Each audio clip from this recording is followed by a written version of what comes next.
Unique Mecca Audio, man. Let me tell you about the night I got arrested and how I felt when I got arrested. All right? Make sure you subscribe to these videos. Subscribe and like. Now, I'm on 8th Avenue, 155th Street, Frederick Douglass Boulevard. I'm driving down the street. I'm in my new Lincoln Town car. You know, TV in the dashboard, TV in the back, VCR. Not saying none of that to brag, just showing you the picture of what time it was. So I'm in the new Lincoln. I just got it, tinted windows. I'm riding down the street. I'm going back and forth, you know what I mean? Because I'm looking for somebody. One of the homies told me, man, get out of there, get out of there. You know what I mean? He knew what was going on because the feds was out there showing my picture, looking for me and things like that. So now I'm driving down the street and I see a unmarked car coming towards me, but on the other side of the street, but I'm going the speed limit because, you know, when you get money, you ain't speeding up and down. You want to drive slow so they can see your money. You know what I mean? And I kept going past my record store, Mecca Audio, made a left on 150th. When I pulled over at the corner, you know, they, swamped the car. About 5 different police cars blocked the block in, came up from the one way, so I couldn't go further, came from the back. They jumped out and they asked me to show them my ID. I pull out my ID and I show them my ID. And my ID is, a Spanish name. I handed it to them. They took it, looked at it. They threw it back in my face and said, we know who you are, Unique. We got a gas chamber for you down in Virginia. You know what I mean? Then another police that arrested me over the summer, that was in June 93, because this was when I got arrested over the summer, and this is December 10th, 1993 now. So he came over to identify me to make sure it was me. So he looked, he said, yeah, that's him. They took me down to the police station. You know what I mean? All they kept talking about was a gas chamber in Virginia. You know, that was the scare tactic, trying to blow a man's mind so that, you know what I mean? He wound up trying to work with him to not get the gas chamber, but I'm not really paying none of that no mind because I already knew, no disrespect. I knew I was a criminal. You know what I mean? So I knew this was a part of the game. You know what I mean? You're going to get caught one day. You know what I mean? And you got to deal with the Grim Reaper and deal with the consequences. That's the way I was raised. But then now, so they bring me to the police station, and it was me and my cousin and my man was in a car also. They put them in 2 separate cells, put me in a cell by myself because they kept talking about, oh, you get in the gas chamber, so you got to go over here. You at the top of the indictment. You got a kingpin charge, da-da-da-da. So when they put me in there, they leave the door. They act like they closed the door, but they didn't close the door. You understand what I'm saying? And, this 132nd and between 7th and 8th. You know what I mean? So at the 32nd precinct. So they got these big old ass windows that's there. Cause all the money police station get, they don't remodel the police stations. They got them old school windows you pick up. So right across from the cell, they had this big window. And, they got me in the joint. So I know the door is open and I'm thinking, damn, I should just run and jump out the window. It was only the 2nd floor. It wasn't nothing. I done jumped off a 6-story building. So that wasn't going to be nothing. So I'm thinking about it. But then I'm like, nah, I'm going to just fight it because bottom line is, that's just going to make it worse. And I feel I could pay my way to get out of it because, with state charging, you spend your money on a lawyer, whatever, and you good. You know what I mean? So this is what I'm thinking, So I stayed in there, my man and the other kid, and I'm telling them my thoughts. You know what I mean? I'm like, yo, the window's over. I'm about to make a run for it. You know what I mean? And he's like, nah, don't even do that. Don't even do that. We just going to fight it. Because I'm with men. My cousin and my man that got arrested with me was on some man time. They said, nah, we're going to fight. We're going to wait, see what happened tomorrow. So now we just turn around and we look at each other in the next cells next to each other, you know what I mean? Because where it was at, they had like a mirror, you know what I mean, right ahead where you could kind of see. And I see a shadow in the corner of the hallway. So I know they in the corner waiting for me or hoping that I would come out the cell so they could shoot me. You understand what I'm saying? And my man kept saying, yo, you don't see that shadow right there? You know what I mean? So I laid down, played it cool. They took me down to MCC, downtown. That night, me and my man, early morning, we go in there. They open up the indictment. They said it was a secret indictment, 36 count indictment. So they opened up the indictment. They called my name. My cousin and my man's name wasn't on it. So they let them go from the courtroom, but they held on to me, brought me in. And then now they're trying to send me, down to Virginia to go see the judge. But the case was so weak, they gave me a bail. You know what I mean? But in the feds, it's called a signature bond. It's not a cash bond.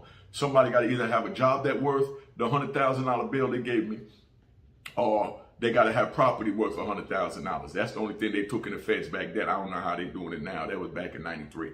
So when they did that, now I'm sitting there, and my lawyer said, you know, he'll pay it. He went to sign it. You know what I mean? Then they ran and came and said it was a detainer. They had to bring me down to Virginia, so they kept me there. And I stayed up there for about a week. Then they sent me up to Otisville, you know, hold over, because I ain't had no more court dates in New York. And, you know, the whole time I'm just thinking like, yeah, I'm going to beat this. I'm going to beat this. You know, I got a little charge. I kept talking about, man, it's a little, you know, when people ask me, yo, what you locked up for? I'm saying, man, I got a little CCE charge. You know, and I run into my man, you know, kid I know from up in Boston that got picked up before me, that already was down there a year or two fighting it. You know what I mean? Sly Green. You know what I mean? From Buffalo. You know what I mean? So Sly Green up there. And he telling me, man, I got the same thing. That joint ain't no little nothing, man. Them people trying to railroad you. They bring you down there on that. That's the biggest drug charge you could get. And he waking me up to what it is, but I'm still convincing myself to be able to deal with it mentally. That, man, it's a little CCE. You know what I mean? Like, man, ain't nothing like no little nothing. You know what I mean? So I'm like, oh man. So I ain't even tripping. So they send me down there to Virginia. I get down there to Virginia, and the whole ride down there with the marshals, you know, because they drove from New York to Virginia. They just kept talking about this gas chamber and how, you know, only way to help yourself is to tell this and that. So I kind of just tuned them out, cussed them out. So they said, oh, you one of them. That's what they called me, one of them. You know what I mean? I said, nah, I ain't one of nothing, man. You know what I mean? So they bring me down there, and I get down to Virginia, and they take me to a post office, like I said in another video, and dude come in with a black robe and, you know what I mean, putting the joint on, you know, call my name, hit a gavel and said bail remanded, because they gave me a $100,000 bail in New York that my lawyer was signing for, but they wouldn't let me out because of this other Virginia joint. So they take me down there, and I go in the cell, and they take me back to the jail. I'm gonna take me to the jail. It's only like 8 people in the pond. I run into my man, L from the Bronx, good brother, you know, down with butt naked and all that, good, solid brother. He was getting, when I went down there, he was going to trial. So every day, you know, they taking me down there to get my arraignment and all at the courthouse, and they taking him, you know, to go to his trial. So every day they bring our clothes out for us to put on, and my man coming out with a Armani suit. You know what I mean? He coming out with the Versace suit. He got all nothing but top-notch flavors. You know, Elvis get money. You know what I mean? From the Bronx. He doing his thing. But, you know, every day he had on a fly suit with gators, nice tie to match. You know what I mean? So I said to him, I said, damn, son, I mean, why you get dressed up like that every day? You know, let them people know you was getting money. He said, man, you're going to get found guilty anyway. We down here in Virginia, Commonwealth. But, you know, he said, man, we're going to get so much time. This is going to be the last time I'm going to be able to wear this suit. So I'm going to make sure I look good and enjoy my last time wearing a suit for a couple of decades. So he was one of the ones that first woke me up that, man, you're going to be in here for a minute. Because he was already in the system, you know, fighting the, you know, the thing, and saw what was going on. So he knew how it was going to play out. So he said that was going to be the last time he's going to wear it. Because every day he had a different suit with different color, you know, endangered species on his feet. You know what I mean? Fly brother, you know what I mean? Big shout out to L, you know? So, you know, he said, man, what we got to do is, he said, we got to take a public defender, go to trial. We're going to blow trial. We're going to blow trial even with a paid lawyer, because the deck's stacked. They're not going to give them no evidence, no nothing. And then use our money instead of for trial for appeal. You know what I mean? But don't waste your money on the trial. But, you know, I wasn't trying to hear that. You know what I mean? I went ahead and got a paid lawyer. You know what I mean? Still blue trial. You know what I mean? So he was right in that aspect, but I beat a couple of charges. I just wasn't comfortable going in with no public defender. You know what I mean? I brought my own lawyer down from New York. You know what I mean? That was official. But then I took a public defender for Virginia. You know what I mean? Because you had to have local counsel. So my New York lawyer going to do the work anyway. He don't need no other lawyer. But the way the system works is if you coming from down there and you don't have a license to practice in Virginia, you got to have a registered lawyer in Virginia. So I know I'm going to lose, so I'm not going to pay no big-time lawyer in Virginia another $80,000, $100,000 when I know I'm going to lose. So I just took the public defender for the local face. I think they call it pro havoc. You know what I mean? When it's a lawyer that got their license to work down there, and then your lawyer that don't have a license to work down there is working through that lawyer. So that's how we did that. But I went up in there, man, you know, I blew trial. And as I'm going, I'm seeing what they doing. You understand? But the morning before they took me to trial, I'm going to do a whole nother video on what happened the morning, you know, what I felt like when I was going to trial. But anyway, so I go in there, they blow trial, you know, I blow trial, and it was like, when they read the verdict, I wasn't shocked. You know what I mean? I wasn't shocked, but I really thought I could have beat it. You know what I mean? Because the case was all over the place. Every time the witnesses got up there, and said something, my lawyer went and cross-examined them and said, and had them saying something else. So I'm thinking that's going to help. But bottom line is those Virginia people, they already had it in their mind. City Boy came down there selling all them drugs, and they showing pictures of the club, the naked women on stage, the jewels and everything else. So, the cars. So, we didn't have a chance. You know what I mean? But they found me guilty. And when they read the verdict, it was like, a lot of people might say their heart stopped, things like that. But none of that really happened because I already knew the fix was in, thanks to my man L that went to trial before me, and my man France and Jean Oscar that also went to trial before me. So they explained to me how the prosecutor play games and cheat, and that we ain't got a chance to win, and even the lawyers is down with the prosecutors. So, I'm saying all this so you youngins out there and you older people out there that's doing crime know that these people don't play fair. Somebody said in one of my comments today on the video I put out today about Dickie Lynn and Adnim Said, said, oh, the government don't play fair, so, why should we, why should we play fair? That they was going to tell. You can't compare yourself with the government unless you're just a rat. You're just a government witness.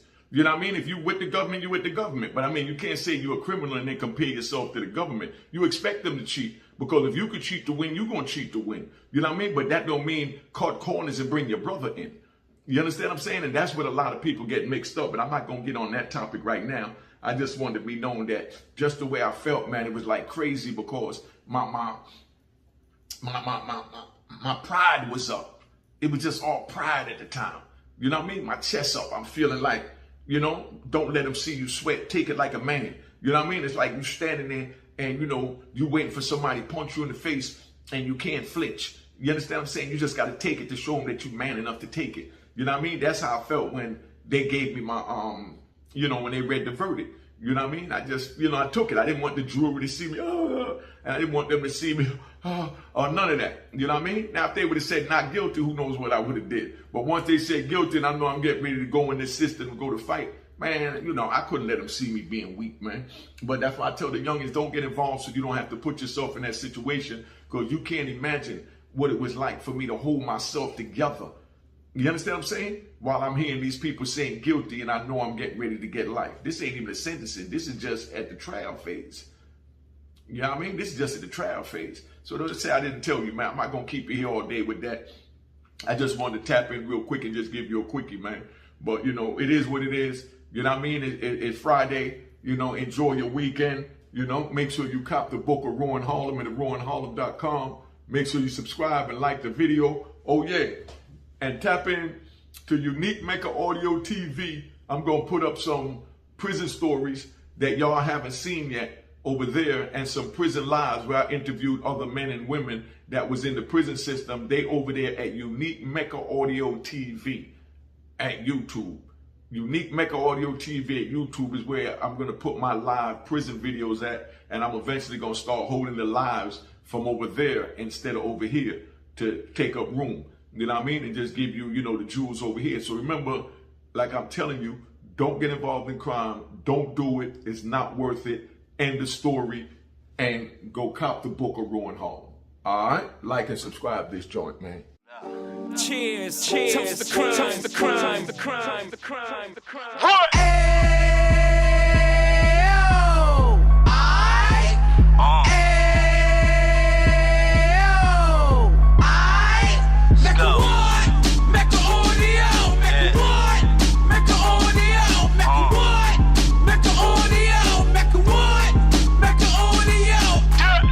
Fresh out the can of 26, yeah. Heat back on the strip, getting back in the mix. Yeah. What he mentions a gift. You stand up 10 toes down, and I suggest you pay attention to this. Real. Take a little gully posse and put it in Harlem. He cut from the bottom, came up from the bottom. Drop the book, you should go and get it. The Instagram page and the YouTube, you could go and visit.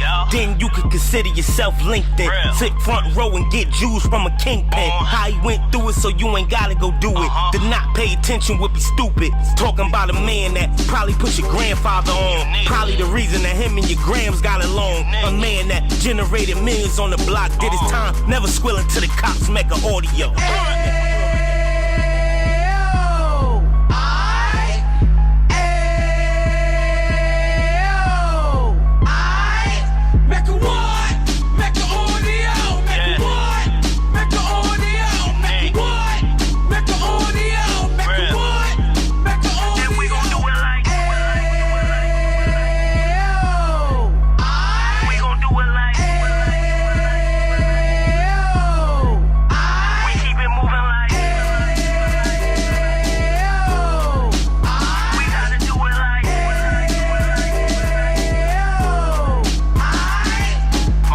Get it live like 2 G's in the 90s. Drop top beamer so shiny. I let shorty go, she was whining.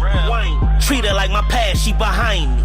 Spend a couple bands on the Dapper Dan. You be back again, getting green like a Packers fan. No cap, it's a raw in Uptown. They be horn Uptown, Dominican bust downs. Now we on the positive, we got a lot to give. Now he trying to stop the kids from being inoperative. So take heed, homie, lend an ear. He started in Uptown, he gon' finish dead. But now it ain't about selling drugs, buying cars. It's about buying property to make the community ours. So we can give back to the youth them. Cause they the truth them. And bless up to all the root men.